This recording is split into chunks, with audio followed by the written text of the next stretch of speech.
What's going on, everyone? Welcome back to the show.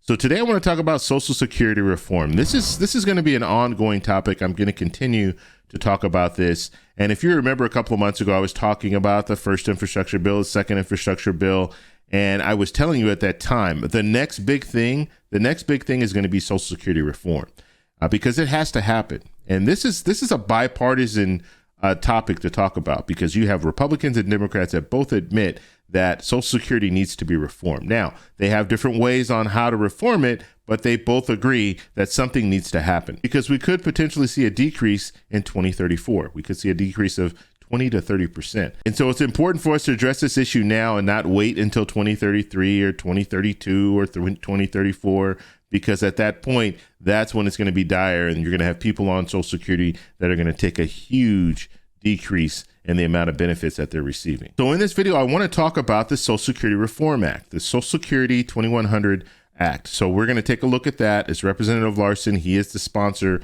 of this proposal. And this is something that I'm hoping politicians will start looking into and start supporting.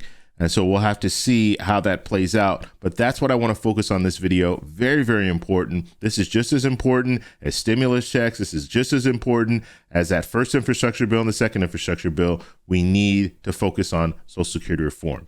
So that's what we're going to talk about today. But first off, on this channel, we talk about everything money. If that sounds like something interesting to you, please subscribe to the channel. Hit that little bell notification. That way you'll get notified anytime we put out a video. And like always, if you see my name and a picture of me in the comment section, make sure you also see a check mark next to my name. That check mark signifies that it's me. If you do not see that check mark, it's not me. It's someone trying to impersonate me.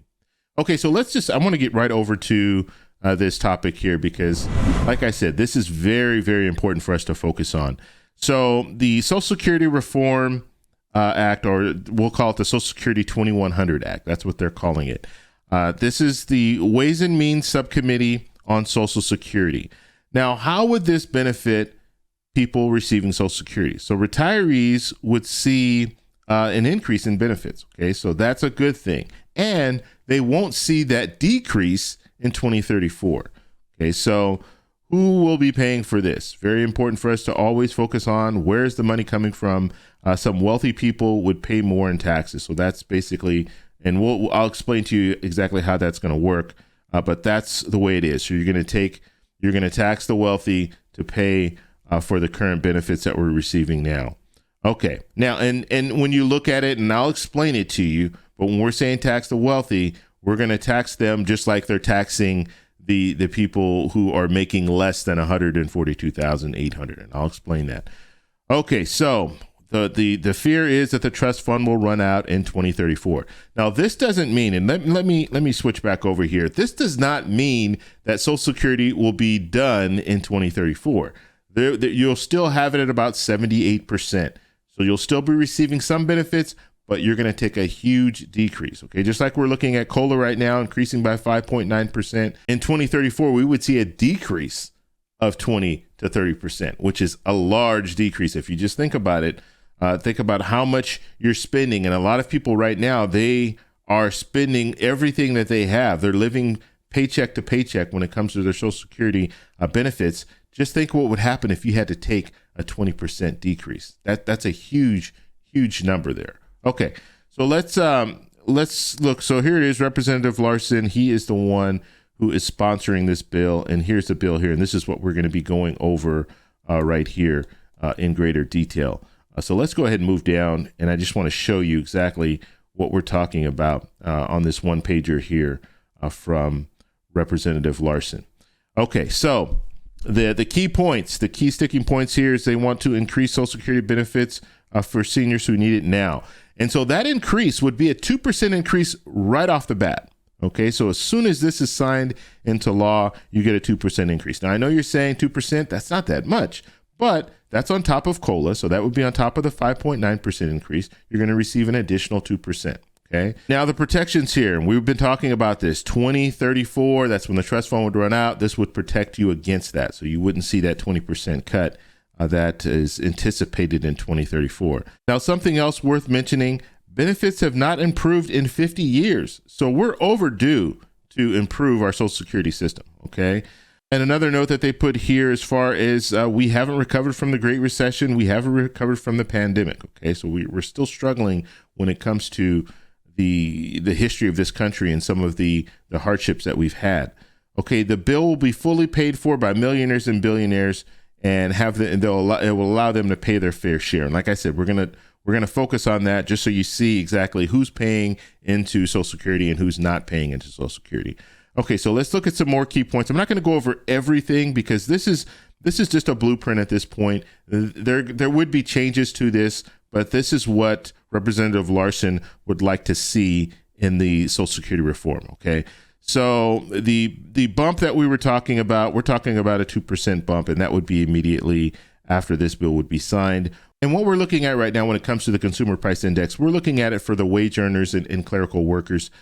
So what they would do is they would change that and they would focus on the elderly. Okay, so they would use that as a barometer. When you're looking at elderly people, they spend money on things that people who are working and younger don't spend money on at the same rate. Okay, so if you're looking at healthcare, people who are elderly spend more money when it comes to healthcare, more money when it comes to housing. And so we're looking at the Consumer Price Index for the elderly. It makes more sense to focus on that because that is a better reflection of people receiving Social Security than what they're currently using. And so that's the reason why they want to use the CPIE and not the CPIW.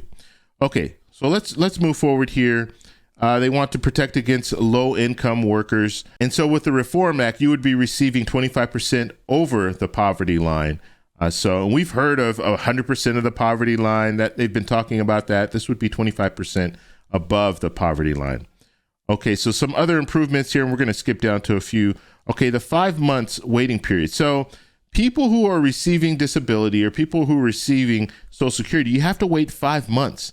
Okay, so they want to make that change and make it immediate. So as soon as you fill out the application, there would be a short period, not this 5-month period, but it'd be a short period where you would receive those benefits. Because especially if you're in a situation where you're trying to receive some type of disability benefits, you have to wait that 5 months. That's a long time.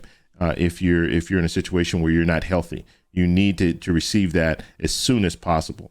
Something else that we're looking at here: provide caregiver credit. So if you are in a situation where, let's say, because they're looking at the 35 years, right? They look at the 35 years and they calculate what your Social Security will look like after the 35 years, after those credits are accrued. But let's say that you're in a situation where you have to take a year off because you have to take care of a family member, and you take that year off. So now when you go back to work, you don't get any credit for that year that you took off, even though you took that year off because of a hardship that you were having in your family. So they would continue to give you credits. If you're taking care of family members, you would still be able to accrue credits. So when you retire, you would still be able to get some benefit when it comes to the time that you had to take off. They would extend benefits to age 26 for students. So that's something that would be good.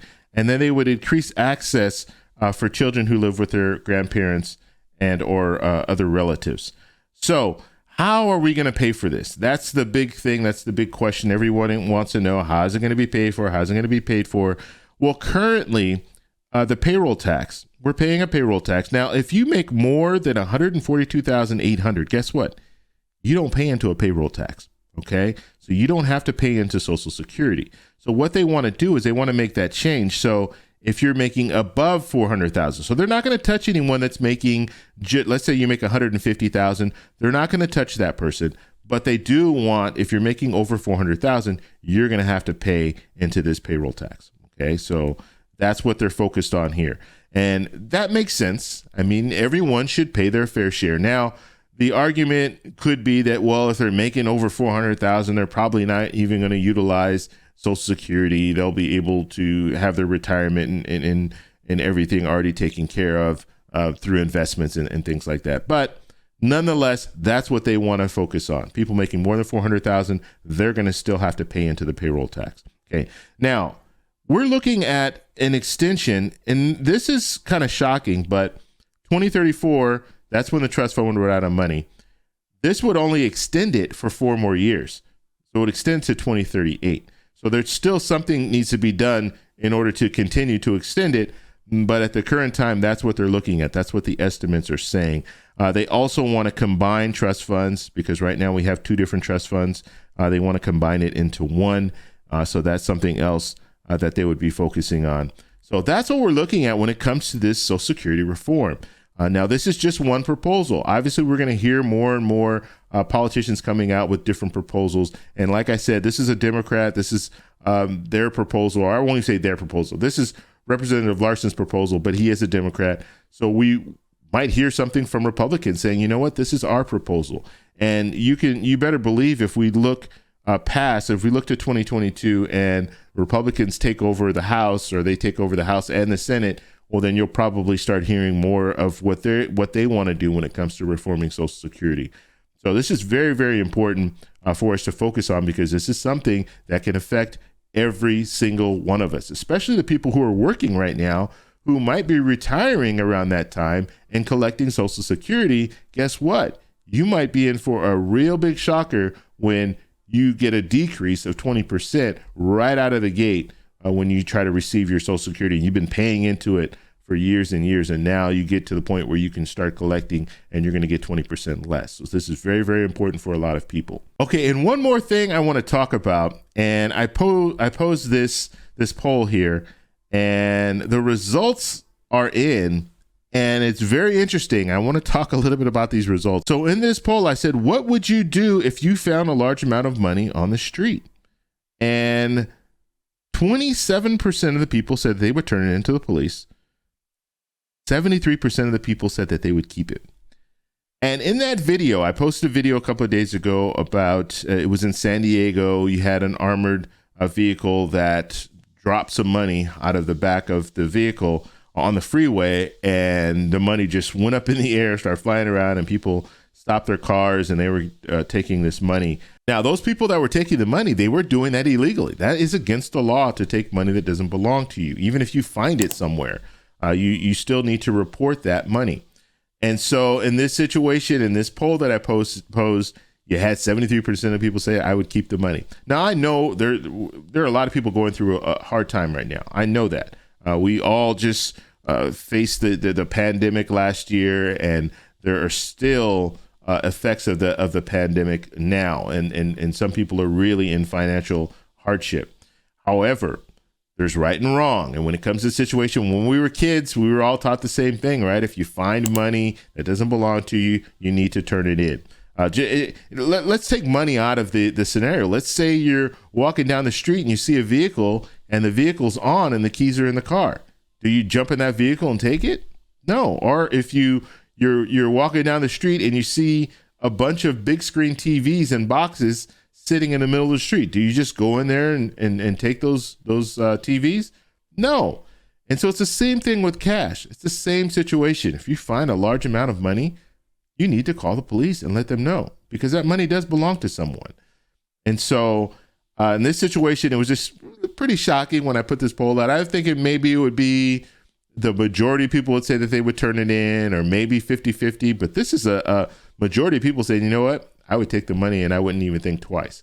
That is not the right thing to do. So we're all about doing the right thing. Karma, it will come back to you. So it's one of those situations where you take money from someone else, and guess what?